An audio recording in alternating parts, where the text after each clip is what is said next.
আমাকে অনেকেই বলে আপনি কি করবেন, আমি ইসলাম হুকুমত কায়েম করবো। বলে ইসলাম হুকুমত কায়েম করলে হিন্দুদের অবস্থাটা কি, খ্রিস্টানদের অবস্থাটা কি? আমি বলি তুমি জাহেল, তুমি মূর্খ, তুমি ইসলাম সম্পর্কে জানো না। সমস্ত ধর্মের ধর্ম পালন করার সুযোগ যেখানে আছে সেটার নাম ইসলাম। সমস্ত জনগোষ্ঠীর মতের আদর্শের মানুষ যেখানে বসবাস করতে পারে সেটার নাম ইসলাম। সমস্ত মানুষের মানবিক মর্যাদা প্রদান করতে পারে সেটার নাম ইসলাম।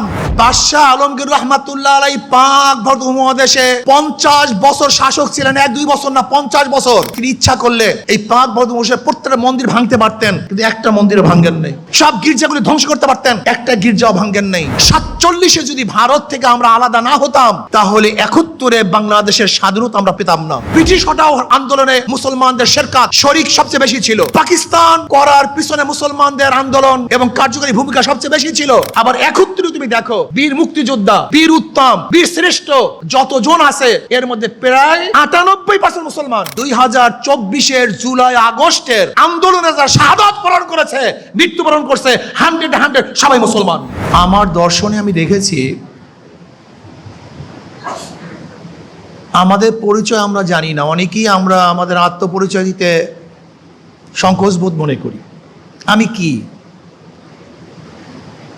কেউ মনে করি আমি বাঙালি, কেউ মনে করি বাংলাদেশি, কেউ মনে করি আমি সেকুলার, কেউ মনে আমি ডেমোক্রেসি, কেউ মনে করি আমি মানুষ, আমি কোনো ধার্মিক না, আমি নন সাম্প্রদায়িক। নিজের আত্মপরিচয় কি নিজেরা অনেকেই জানি না। আমি যে মুসলমান এই পরিচয় দিতে আমরা লজ্জা পাই। আমি একজন মুসলমান, বুক ফুলিয়ে কথা বলতে আমি পারি না। এর কারণটা কি? আপনি যদি চুপচাপ থাকেন এই মুসলমান না, তাহলে আপনি কি মুসলমান হবেন না? আপনি যদি বলেন এই মোমেন না, তা আপনি মোমেন থাকবেন না। আপনি কি স্বীকার করবেন আপনার আল্লাহ আছে, কোরআন কি বিশ্বাস করি, নবী আমার নেতা, নবী আমার আদর্শ, এটা আপনার বলতে অসুবিধা কি? একজন কালমার্ক্সবাদী তার নেতার পরিচয় দিতে তার কোনো লজ্জা লাগে না। একজন মাবাদী বুক ফুলে বলে আমি মৌসুদনবাদের প্রবক্তা, আমি তাকে পছন্দ করি। একজন ডেমোক্রেসিবাদী সে বলছে আমি গণতন্ত্রকে পছন্দ করি। একজন সেকুলার বলতেছে আমি সেকুলারিজমকে বিশ্বাস করি। তা আপনি একজন মুসলমান কেন বলতে পারেন আমি একজন মুসলমান, আমি ইসলামকে পছন্দ করি? আপনার সমস্যা কোথায়?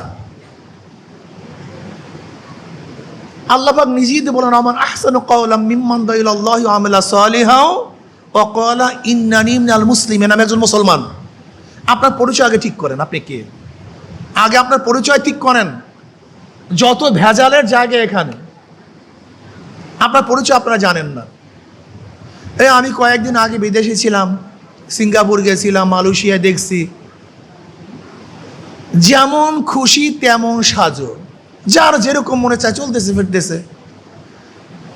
যদি তারা তাদের অবস্থায় উলঙ্গ অবস্থায় রাস্তায় বের হইতে লজ্জা না পায়, তাহলে তুমি তোমার পোশাক অবস্থায় রাস্তায় বের হইতে লজ্জা পাও কেন? ইউনিভার্সিটির হলের মধ্যে, ক্যাম্পাসের মধ্যে একজন ব্যক্তি যদি শর্ট প্যান্ট পরে হাঁটতে লজ্জা না পায়, তাই তুমি টুপি পরে হাঁটতে লজ্জা পাও কেন? আমি তো বুঝলাম না কিছু। যদি একজন মেয়ে তার সেই সমস্ত বস্ত্রহীন অবস্থায় রাস্তায় বের হইতে লজ্জা না পায়, তাই তুমি একজন মুসলিম মেয়ে ভালো শালীন পোশাক অবস্থায় রাস্তায় বের হইতে লজ্জা পাও কেন? এই পরিচয়টা আমাকে আগে দাও। তুমি শেখ সাহেবের একজন নেতা, শেখ সাহেবের তুমি একজন সৈনিক, তুমি একজন জিয়াউর রহমানের সাহেবের সৈনিক, তুমি এরশাদ সাহেবের সৈনিক। যদি সেইভাবে কথা বলতে, বুক ফুলিয়ে কথা বলতে তোমার লজ্জা না হয়, তোমার দুর্বলতা না আসে, তাহলে তুমি নবীর সৈনিক, এই কথা বলতে তোমার লজ্জা আসে কেন? তোমার দুর্বলতা কোথায়? এটা আমাকে আগে বলো। আগে নিজের পরিচয় ঠিক করো, তুমি কে? প্রথম আমার পরিচয়, আমি বাংলাদেশি, বাঙালি, আমি আওয়ামী লীগ, আমি বিএনপি, আমি জাতীয় পার্টি, আমি জাসদ, আমি বাসু, সবগুলি পরে। আগে আমার পরিচয় আমি একজন মুসলমান। এটা আমার ফার্স্ট পরিচয়। যদি নিজেকে মুসলমান পরিচয় দিতে পারো, হাজারো প্রশ্নের জবাব চলে আসবে, হাজারো সমস্যার সমাধান চলে আসবে। আর যতক্ষণ পর্যন্ত নিজের পরিচয় দিতে লজ্জা পাবা, ততক্ষণ পর্যন্ত হাজারো সমস্যা তোমাকে ঘিরে ধরবে, তুমি সমাধান পাবা না, পেতে পারো না। আসুন, সমস্যা কি? সমাজের সমস্যাটা কি? সমাজের সমস্যা হলো চুরি। ডাকাতি, দুর্নীতি, ধর্ষণ, অবিচার, অত্যাচার সব কিছু আমাদের সমাজকে ঘিরে ফেলছে। এই কাজগুলি কারা করতেছে? দুর্নীতির সাথে কারা জড়িত? আমাদের দেশের 28 লক্ষ কোটি টাকা বিদেশে কারা পাচার করছে? আপনার পত্রিকায় দেখেছেন হেডলাইন এসছে, সকল শিক্ষিতই চোর না, কিন্তু যারা চুরি করে সবাই শিক্ষিত। পত্রিকা আসছে। আপনারা বলেন তো, এই 28 লক্ষ কোটি টাকা বিদেশে পাচার হয়ে গেছে, এর সাথে কি আমাদের কৃষক, শ্রমিক, মেহনতি মানুষ, কুলি, মজদুর, ঋষি, কাশি কেউ ছিল? একজনও না। কারা করছে? এই বড় বড় শিক্ষিতরা। তার মানে শিক্ষিত হয়েছে কিন্তু নীতি আদর্শ গঠন করতে পারে নাই, নীতিবান হয় নাই, চরিত্র গঠন হয় নাই। আমি অনেক সময় বলি, আসলে শিক্ষা মানুষকে পরিবর্তন করতে পারে না, মানুষকে পরিবর্তন করতে পারে সোহবাতে। বলে কিভাবে? আবরার ফাহাদকে কারা হত্যা করেছে? বুয়েটের ছাত্ররা। তারা কারা? সর্বোচ্চ আপনাদের মধ্যে মেধাবী, এরা মেট্রিকে ভালো রেজাল্ট করছিল, আইএ ভালো রেজাল্ট ছিল, নয়তো ভর্তি হইতে পারতাম বুয়েটে। এই ভালো ভালো ছাত্র বুয়েটে ভর্তি হওয়ার পরে কেন খুনি হইল? ওই সোহবাতের কারণে। সাথী চুজ করতে ঠিক করে নেই, ভুল করছে, এর জন্য ভালো ছাত্র সে খুনি হয়ে গেছে। আজকে বাংলাদেশের হাজার হাজার কোটি কোটি টাকা লুটপাট কারা করতেছে? সব শিক্ষিতরা। তার মানে এরা শিক্ষিত হয়েছে কিন্তু আদর্শবান হয়নি, নীতিবান হয় না, চরিত্রবান হয়নি। কোন শিক্ষায় মানুষকে আদর্শবান করতে পারে না যতক্ষণ পরে সোহবাত না আসে। নবী আলাইহিস কি করেছেন? তিনি নবুয়াতের পরে 23 বছর দুনিয়াতে ছিলেন। এর মধ্যে 13 বছর মক্কার মধ্যে কি করেছেন? কিছু লোক তৈরি করছেন যারা ষণ্ডতুল্য, সবচেয়ে দামি। 13 বছর পর্যন্ত কিছু লোক তৈরি করার পরে গোটা দুনিয়া বিজয় করছেন, যে যুগকে আমরা স্বর্ণযুগ বলতে পারি। আজকে আমাদের সমাজের মধ্যে শিক্ষিত লোকের অভাব নেই, আমাদের বাংলাদেশে শিক্ষিতের কোনো শেষ নাই, লেকিন আদর্শবান, নীতিবান, চরিত্রবান মানুষের খুবই অভাব, খুবই অভাব। আজকে ইসলাম তোমাকে আমাকে কি শিক্ষা দেয়? নবী আলাইহিস সালাতু ওয়াস সালাম দুনিয়াতে আসছেন কেন? নবী আলাইহিস সালাতু ওয়াস সালাম দুনিয়াতে কম্পিউটার আবিষ্কার করার জন্য আসেন নাই, প্লেন বানাবার জন্য আসেন নাই, দ্রুতগামী ট্রেন বানাবার জন্য নবী আলাইহিস সালাতু ওয়াস সালাম দুনিয়াতে আসেন নাই। নবী আলাইহিস সালাতু ওয়াস সালাম দুনিয়াতে আসছেন কেন? এই মানুষরূপী অমানুষদেরকে মানুষ বানাবার জন্য। মানুষরূপী অমানুষদেরকে মানুষ বানাবার জন্য তিনি দুনিয়াতে আসছেন। উদাহরণস্বরূপ ওমর ইবনে খাত্তাব রাদিয়াল্লাহু তাআলা ইসলাম গ্রহণ করার আগে তার চেহারা অবয়ব যা ছিল, ইসলাম গ্রহণ করার পরে একই চেহারা, একই অবয়ব। কিন্তু ইসলাম গ্রহণ করার আগে ওমর ইবনে খাত্তাব রাদিয়াল্লাহু তাআলা আনহু নবী আলাইহিস সালাতু ওয়াস সালাম হত্যা করার জন্য নাঙ্গা তলোয়ার নিয়ে রওনা করছেন। আর ইসলাম গ্রহণ করার পরে ওমর ইবনে খাত্তাবের অবস্থাটা কি হয়েছে? তার কথা পানিতে শুনে, বাতাসে শুনে, মাটিতে তার কথা শুনে। এর কারণটা কি? কি পরিবর্তন হয়েছে? ওমরের বাহ্যিক কোনো পরিবর্তন হয় নাই, ওমরের মধ্যে যে কলব ছিল সেই কলবের পরিবর্তন হয়েছে।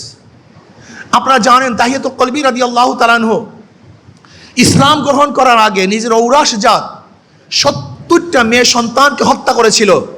লেকিন ইসলাম গ্রহণ করার পরে অধিকাংশ সময় জিবরাইল আলাইহিস সালাতু ওয়াস সালাম দাহিয়াতুল কলবি রাদিয়াল্লাহু সূরাতে দুনিয়াতে আসছেন। সেই পরিবর্তন কি হয়েছিল?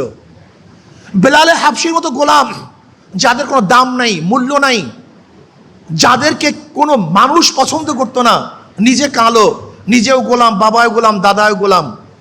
কিন্তু ইসলাম গ্রহণ করার পরে বেলালের মধ্যে এমন কি পরিবর্তন আসছে, বেলাল হাটে জমিনের মধ্যে, পায়ের আওয়াজ আরশের মধ্যে। বেলাল আজান দেয় জমিনের মধ্যে, আওয়াজ চলে যায় আরশের মধ্যে। আসলে কলব, অন্তর, এই কলব পরিবর্তন হওয়া ব্যতীত যতই শিক্ষিত হন না কেন এই সমাজ পরিবর্তন হবে না। এর জন্য আমি ইউনিভার্সিটির বন্ধুদেরকে বলবো, আমার ছাত্রদেরকে বলবো, ছাত্রীদেরকে বলবো, তোমার নিজের পরিচয় ঠিক করো, আমি একজন মুসলমান। যদি নাস্তিকরা নিজের নাস্তিক পরিচয় দিতে তার আপত্তি না থাকে, একজন সেকুলার তার সেকুলারই পরিচয় দিতে আপত্তি না থাকে, তাহলে তুমি মুসলমান, তোমার ইসলাম পরিচয় দিতে সমস্যা কোথায়? সেকুলাররা যদি নির্বিঘ্নে সেকুলারিজম দাওয়াত দিতে পারে, ডেমোক্রেসির দাওয়াত দিতে পারে, কমিউনিস্টরা তাদের দাওয়াত দিতে পারে, তুমি মুসলমান, তোমার ইসলামের দাওয়াতে সমস্যা কোথায়? কেন দাওয়াত দিবা না? আজকে থেকে নিয়াত করে আমি একজন মুসলমান, যেহেতু ইউনিভার্সিটি হয়েছে মুসলমানদের জন্য। আপনারা জানেন ঢাকা ইউনিভার্সিটি একমাত্র মুসলমানদের সম্পত্তি। স্যার সলিমুল্লাহর নিজের ওয়াকফকৃত জমিনের মধ্যে ইউনিভার্সিটি। স্যার সলিমুল্লাহ রহমতুল্লাহ আলাইহি যখন প্রস্তাব দিয়েছিলেন ইউনিভার্সিটি করার জন্য, কারা বাধা দিয়েছে আপনারা ভালো মতো জানেন। 41 বার ক্যালকাটায় এই ইউনিভার্সিটি বন্ধের জন্য কারা মিটিং করেছে আপনারা সবাই জানেন। কিসের জন্য মিটিং করেছে আপনারা সবাই জানেন। ইউনিভার্সিটির উদ্দেশ্য কি ছিল সব আপনারা জানেন। কিন্তু আজকে যারা বারবার বাধা দিয়েছে তারা এখানে বসে সদ্দারি করবে, মাতদারি করবে। আর যেই মুসলমানদের জন্য ইউনিভার্সিটি হয়েছে মুসলমানরা নিশ্চুপ থাকবে, এটা হওয়া ঠিক না, হতে পারে না। তোমরা জাগ্রত হও, মুসলমান জাগ্রত হও, নিজেকে সাহস শক্তি নিয়ে আমি মুসলমানের পরিচয় দাও। আগে আমি একজন মুসলমান, আমি একজন মুসলমান। এদেশে 92% মুসলমানদের দেশে তুমি নিজের পরিচয় দিতে লজ্জা পাও কেন? কারণটা কি? আজকের থেকে নিয়াত কর, আমি একজন মুসলমান, এটা আমার গৌরব। আমি একজন ধার্মিক, এটা আমার গৌরব। তোমার বাবা ধার্মিক, তোমার মা ধার্মিক, তোমার দাদা ধার্মিক। তুমি নিজেকে যদি ধার্মিক হিসাবে পরিচয় দিতে লজ্জা পাও, তা তোমার চেয়ে বেয়াকুব আর দুনিয়াতে কেউ হতে পারে না। আমার বাবা ধার্মিক, সে নামাজ পড়ে। আমার মা ধার্মিকা, সে নামাজ পড়ে, সে রোজা রাখে। আমি তার গর্বে জন্মগ্রহণ করেছি, সেই ঔরাসে জন্মগ্রহণ করেছি। অথচ আমি ইউনিভার্সিটি আসার পরই আমি ইসলাম পরিচয় আমার লজ্জা লাগে, খারাপ লাগে। ইসলামী আদর্শ বাস্তবায়ন করতে আমার লজ্জা লাগে। আজকে নাস্তিকরা দেশ দখল করে ফেলছে। আজকে সেকুলাররা ইউনিভার্সিটির ক্যাম্পাসগুলিকে দখল করে ফেলছে। এখান থেকে ইউনিভার্সিটিকে বের করতে হবে, আমাদের মুক্ত হতে হবে, ইসলাম প্রচার করতে হবে। তুমি গৌরবের সাথে বলো আজকের থেকে আমি একজন মুসলমান। আমি বিশ্বাস করি, আমি আল্লাহর কসম করে বলতে পারি, আজকে এখানে যারা আসছেন, এখানে যারা এসছেন, এই কয়জন মানুষ যদি দায়ী হয়ে যান, আমার মেয়েরা, আমার সন্তানের, আমার ছেলেরা, আজকের থেকে তোমরা যদি নিয়াত করো, আমরা সবাইকে দাওয়াত দেব, আমি একজন মুসলমান, মুসলমান ইউনিভার্সিটি, মুসলমানের জমিতে ইউনিভার্সিটি, মুসলমানদের জন্য ইউনিভার্সিটি, মুসলমানের শিক্ষার জন্য ইউনিভার্সিটি। হ্যাঁ, ইউনিভার্সিটি মুসলমানের, পড়ার অধিকার সবার। বাজার করছি আমি, বাজার করার অধিকার সবার। রাস্তা করছি আমি, হাঁটার অধিকার সবার। প্রতিষ্ঠান করছি আমি, পড়ার অধিকার সবার। ইউনিভার্সিটির মুসলমানরা, পড়ার অধিকার সবার। এটা ভাবো তুমি, করছি আমি, অধিকার সবার। এটা হতে পারে না। কিন্তু তোমাকে বিশ্বাস করতে হবে, এই দেশ করছি আমরা। তুমি কি জানো ব্রিটিশ হটাও আন্দোলনে ইন্ডিয়ান গেটের মধ্যে প্রায় 93,000 মানুষের নাম লেখা আছে, কম বেশি। সেখানে 63,000 মানুষ হলো মুসলমান, 63,000। অথচ আমরা জানি না ব্রিটিশ হটাও আন্দোলনের সবচেয়ে বেশি রক্ত দিয়েছে মুসলমান, কিন্তু ইতিহাস বিলীন হয়ে গেছে। এই পাকিস্তান করার পিছনে একমাত্র অবদান ছিল মুসলমানদের, একমাত্র অবদান মুসলমানদের। 47-এ যদি ভারত থেকে আমরা আলাদা না হতাম, তা কিয়ামত পর্যন্ত আন্দোলন করতে পারতাম, কিন্তু লাল সবুজের পতাকা উড্ডয়ন করতে পারতাম না। 47-এ ভারত থেকে আলাদা হওয়ার পরে পাকিস্তানের দুইটা অংশ, পশ্চিম পাকিস্তান, পূর্ব পাকিস্তান। ভেবেছিলাম বৈষম্য দূর হবে, মানুষ শান্তি পাবে, মুক্তি পাবে। কিন্তু পশ্চিমারা আমাদের উপরে জুলুম করার কারণে 71-এ আবার আমরা তাদের বিরুদ্ধে আন্দোলন করে বাংলাদেশ স্বাধীন করেছিলাম।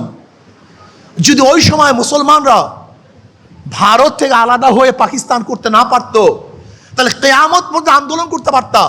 তোমরা জানো কাশ্মীরে মুসলমানদের পার্সেন্টেজ সবচেয়ে বেশি, হায়দ্রাবাদে মুসলমানদের সংখ্যা বেশি, পাঞ্জাবের অবস্থা তোমরা জানো। কিন্তু আজ পর্যন্ত তারা আলাদা হতে পারে না, স্বাধীন হতে পারে নাই। যদি 47-এ আমরা ভারত থেকে আলাদা হয়ে পাকিস্তান নামে একটা দেশ করতে না পারতাম, তাহলে 71-এ বাংলাদেশের স্বাধীনতা আমরা পেতাম না। কাজে দেশ মুসলমানদের দেশ, তোমার বলতে আপত্তি কোথায়? তুমি বলো না কেন যে ব্রিটিশ হটাও আন্দোলনে মুসলমানদের শেরকাত শরিক সবচেয়ে বেশি ছিল, পাকিস্তান করার পিছনে মুসলমানদের আন্দোলন এবং কার্যকরী ভূমিকা সবচেয়ে বেশি ছিল। আবার 71-এ তুমি দেখো, বীর মুক্তিযোদ্ধা, বীর উত্তম, বীর শ্রেষ্ঠ যতজন আছে, এর মধ্যে প্রায় 98% মুসলমান, 98% মুসলমান। শুধু কি তাই, তুমি স্পষ্ট বলো যে 2024-এর জুলাই আগস্টের আন্দোলনে যারা শাহাদাত বরণ করেছে, মৃত্যুবরণ করছে, 100 সবাই মুসলমান। এ কথা বলো, তুমি সাহস করে বলো, তোমার পরিচয় দাও, তুমি কে?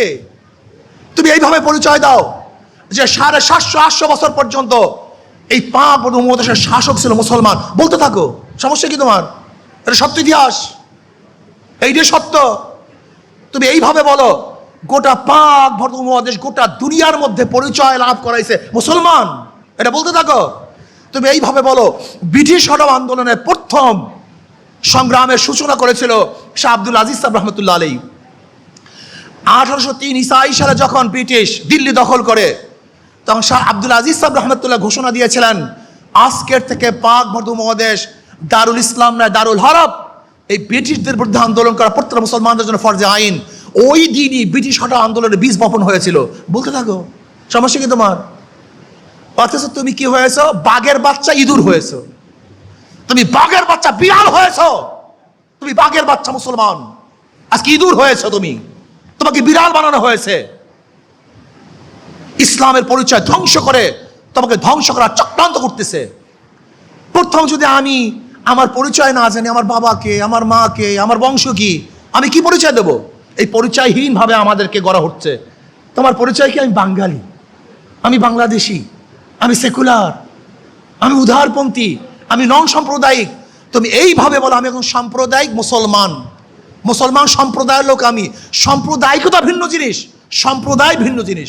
সাম্প্রদায়িকতা কাকে বলা হয় তোমরা ভালো মতো জানো, সাম্প্রদায়িকতা কি জিনিস আর সম্প্রদায় কি জিনিস। মুসলমান সম্প্রদায় কোনো বিজাতির উপর আক্রমণ, অত্যাচার, অবিচার করে না। আপনার ইতিহাস জানেন, আল্লাহ যদি কবুল করে আরেকদিন বয়ান করব তোমাদের সামনে, সেই দিন আমি সব ইতিহাস তুলে ধরবো। আজকে সংক্ষিপ্ত বলতেছি। বাদশাহ আলমগীর রহমাতুল্লাহ আলাইহি, বাদশাহ আলমগীর রহমাতুল্লাহ আলাইহি পাক ভারত উপমহাদেশে 50 বছর শাসক ছিলেন। 1-2 বছর না, 50 বছর। 50 বছর। এই 50 বছর শাহ আলমগীর রহমাতুল্লাহ আলাইহি বাদশাহ ছিলেন। তিনি ইচ্ছা করলে এই পাক ভারত উপমহাদেশের প্রত্যেকটা মন্দির ভাঙতে পারতেন, কিন্তু একটা মন্দিরও ভাঙেন নেই। সব গির্জাগুলি ধ্বংস করতে পারতেন, একটা গির্জাও ভাঙেন নেই। আমরা সাম্প্রদায়িকতায় বিশ্বাস করি না। আমাকে অনেকেই বলে, আপনি কি করবেন? আমি ইসলাম হুকুমত কায়েম করবো। বলে, ইসলাম হুকুমত কায়েম করলে হিন্দুদের অবস্থাটা কি, খ্রিস্টানদের অবস্থাটা কি? আমি বলি, তুমি জাহেল, তুমি মূর্খ, তুমি ইসলাম সম্পর্কে জানো না। ইসলাম কি জিনিস? ইসলাম এমন এক জিনিস, সমস্ত ধর্মের ধর্ম পালন করার সুযোগ যেখানে আছে সেটার নাম ইসলাম। সমস্ত জনগোষ্ঠীর মতের আদর্শের মানুষ যেখানে বসবাস করতে পারে সেটার নাম ইসলাম। সমস্ত মানুষের মানবিক মর্যাদা প্রদান করতে পারে সেটার নাম ইসলাম। তুমি কি জানো ইসলাম কি জিনিস? হযরত ইব্রাহিম আলাইহিস সালাতু ওয়াস সালাম তিনি মেহমান ছাড়া খানা খেতেন না। একদিন মেহমান নেই, একজন মেহমান পেলেন মুশরিক। ইব্রাহিম আলাইহিস সালাতু ওয়াস সালাম দস্তরখানে বসে খানা শুরু করলেন, বিসমিল্লাহি ওয়াল উজ্জা, লাত এবং উজ্জার নামে খানা খাওয়া শুরু করছে। ইব্রাহিম আলাইহিস সালাম, তুমি তোমার মূর্তি নামে খানা খাও, আমার দস্তরখানে তুমি খানা খেতে পারবে না। বলে, আমি তো মুসলমান হওয়ার জন্য আসিনি, ঈমান আনার জন্য আসি নেই, তুমি মেহমানদারি হিসাবে আমাকে ডাকছো, আমি খানা খাওয়ার জন্য আসছি, খাওয়াও তো খাওয়াও, নাহলে আমি ঈমান আনবো না। না, তুমি যদি লাত এবং উজ্জার নামে খানা খাও, আমার দস্তরখানে খানা খেতে পারবো না। এবার মুশরিক চলে যাইতেছে।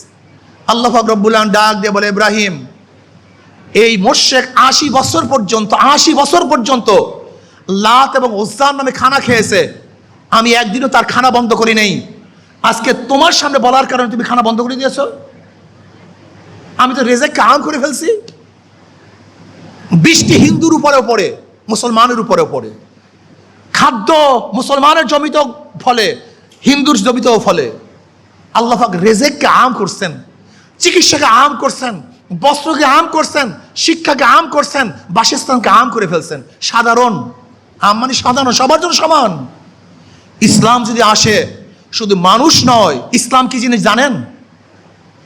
উমর বিন আব্দুল আজিজ সাহেব রহমান, ভালো মতো শুনেন, আমার ছাত্র বন্ধুরা, আমার ছাত্রী মেয়েরা খুব ভালো মতো শুনেন। উমর বিন আব্দুল আজিজ রাহমাতুল্লাহ আলাইহি ইন্তেকালের পরে গ্রাম্য এক কৃষক বলতেছে, উমর বিন আব্দুল আজিজ দুনিয়াতে নেই। বলে, বুঝলেন কিভাবে? বলে, যে দেখো একটা নেকড়ে বাঘ এক নিরহ ছাগলের উপর আক্রমণ করতেছে, ন্যায়পরায়ণ বাদশা জিন্দা থাকতে একটা নেকড়ে বাঘও সাধারণ নিরীহ কোনো জানোয়ার উপর আক্রমণ করতে পারে না। আজকে এত ঘটনা কেন ঘটতেছে? এত জুলুম, এত অত্যাচার, এত অবিচার, এত খুন, এত ধর্ষণ, এর কারণটা কি? ন্যায়পরায়ণ শাসক না থাকার কারণে আল্লাহ পাক রব্বুল আলামিন জুলুমের পাহাড় আমাদের উপর চাপিয়ে দিয়েছেন। এর জন্য আসুন ছাত্র বন্ধুরা, আমার ছাত্রীরা, আজকের থেকে গর্ব ভরে বলো, আমি একজন মুসলমান। এই ইউনিভার্সিটি মুসলমানদের, এই দেশ মুসলমানদের শাসন করছে মুসলমান। আগামী তো ইনশাআল্লাহ এই বাংলাদেশের শাসক হবে যাদের সাথে মদিনাওয়ালার আদর্শের সাথে মিল আছে, নীতির সাথে মিল আছে। আমেরিকা, রাশিয়া, চীন, পিকিন, ভারতের সাথে যাদের মিল আছে, 92% মুসলমানদের দেশে তারা শাসক হতে পারে না। এটা বলে দাও, সাহসের সাথে বলতে থাকো। তোমরা সাহসের সাথে বলতে থাকলে এটা সহজ হয়ে যাবে। যখন বলবা না কঠিন হবে, যখন বলতে থাকবা এটাই স্বাভাবিক হয়ে যাবে। ধরে নাও আমাদের মাদ্রাসার ক্যাম্পাসগুলিতে সমস্ত ছাত্ররা টুপি পরে হাঁটে, লম্বা জামা গায়ে দেয়, তার মানে এটাই স্বাভাবিক, পরিবেশ স্বাভাবিক হয়ে গেছে। ঠিক তোমরাও যদি পরিবেশকে ইসলামের ধারায় স্বাভাবিক করতে চাও, সবাই মনে করে এটাই স্বাভাবিক। মসজিদে যখন যাই সবাই টুপি পরি, সবাই সুন্নাত অনুযায়ী চলি, এইটাই স্বাভাবিক। যে ইউনিভার্সিটির টুপি পড়তে লজ্জা পায়, সে মসজিদে গেলে টুপি না পড়তে লজ্জা পায়। এইটাই পরিবেশ।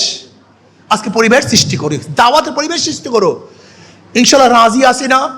আজকের থেকে ইনশাল্লাহ ক্যাম্পাসের মধ্যে আমি একজন মুসলমান, নবী আলাইহিস সালাতু আদর্শ বাস্তবায়ন করার চেষ্টা করব। এটা বলতে কোনো আপত্তি আছে ভাই? কথা বলেন না, আছে আপত্তি কোনো? কেন আপত্তি থাকবে? কোনো আপত্তি থাকার কথা না। আজকের থেকে নিজের পরিচয় ঠিক করুন, ইসলামের দাওয়াত দেন, ইসলাম হুকুমাত কায়েম করার চেষ্টা করুন। ইসলাম হুকুমাত যদি কায়েম করতে পারেন, সেখানে ঋষি, কামার, মজদুর, জেলে, তাঁতি, ধোপা, হিন্দু, মুসলমান, বৌদ্ধ, খ্রিস্টান, পুরুষ, মহিলা, প্রত্যেকের ন্যায় সঙ্গত প্রত্যেকের অধিকার বাস্তবায়ন হবে। জুলুম থাকবে না, অত্যাচার থাকবে না, অবিচার থাকবে না। আমার মেয়েরা ধর্ষিতা হবে না, সিলোথানি হবে না, ইফটিজিংয়ের শিকার হবে না। প্রত্যেকের ন্যায্য অধিকার বাস্তবায়ন করতে পারবো ইনশাআল্লাহ। আমরা এই দেশকে কেন স্বাধীন করেছিলাম? সাম্য, মানবিক মর্যাদা, সামাজিক ন্যায় বিচার প্রতিষ্ঠিত করার জন্য। সাম্য, মানবিক মর্যাদা, সামাজিক ন্যায় প্রতিষ্ঠিত করা, বিচার প্রতিষ্ঠিত করার জন্যই আমরা এই দেশ স্বাধীন করেছিলাম। আসো আমরা সমৃদ্ধভাবে ইসলামের প্রচার করি। আমি একজন মোমেন, এটাকে বিশ্বাস করি। আমার সর্বশ্রেষ্ঠ নীতি ইসলাম, এটা বিশ্বাস করি। ইনশাআল্লাহ আজকের থেকে আমাদের কাজ শুরু করবো। আল্লাহ আমাকে এবং আমাদের সবাইকে এই গৌরবান্বিত ধর্ম ইসলাম প্রচার করার তৌফিক আল্লাহ আমাকেও দান করেন, আমাদের সবাইকে দান করেন।